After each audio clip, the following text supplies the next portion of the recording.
Okay, so I guess I hit the wrong button, did something, screwed up. Anyway, second try at this.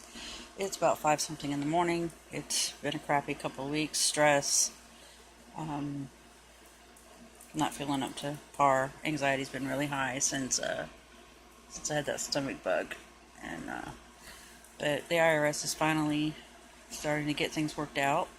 And I just was getting ready to go to sleep and had some random thoughts on technology and things that are available to us today. You know, like glow in the dark paint, I think would be a great thing to have on our roads because the supposedly reflective paint isn't very reflective, especially back roads that have no light. I think it would cut down on a lot of accidents because the lines would be a lot clearer if they glowed in the dark. Another thing is there's a new medical ID bracelet that's digital. You know, you got a little barcode you can scan and give your medical history.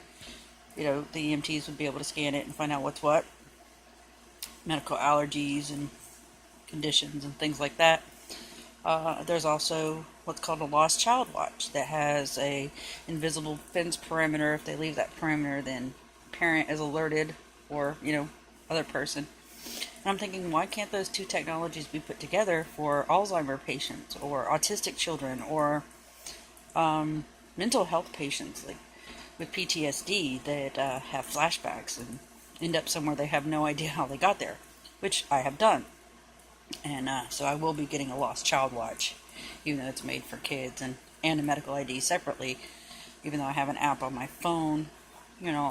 If I disconnect and a PTSD episode in my subconscious is taken over, I may not think to take my phone. I was lucky last time it happened to be in my hand and it went with me, but that may not always be the case. And I'm sitting here thinking, why can't we mix these two technologies? I know parents of autistic children would love something like that. It would be, a huge safety precaution. And children of Alzheimer patients, you don't have to worry about great grandpa walking down the road and nobody knows where he's at. I've read stories where Alzheimer's patients were missing for weeks. And if they had just this little watch that, is waterproof and didn't have to be taken off, they could be found a lot easier. So I'm wondering why aren't we doing this? Why hasn't somebody mixed these things or brought them together? And there was a couple others, but I can't remember them right now. And in other news, I'm currently working on my movie script, Fire and Shadow.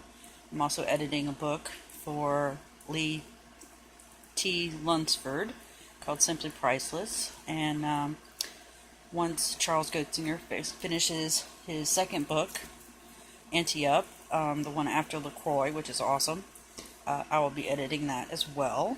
And I still have my novels I'm working on. And Running Scared is still available. And hopefully helping some people. That's what this stuff is all about for me, is, helping others, let you know you're not alone, and just sharing my thoughts and my processes. My anxiety has been a lot higher since I had the stomach bug. And then I didn't have phone service, and I didn't have data, and there's just been a lot of stress things going on. But there's good things too. My son's trying to get a job so he can help my parents. My youngest has started college a year early, so that's pretty awesome.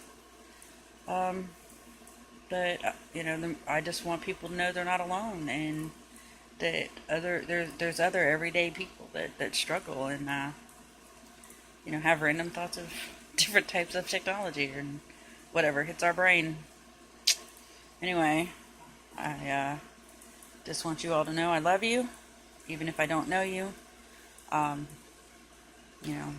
As Jared Padalecki says, always keep fighting.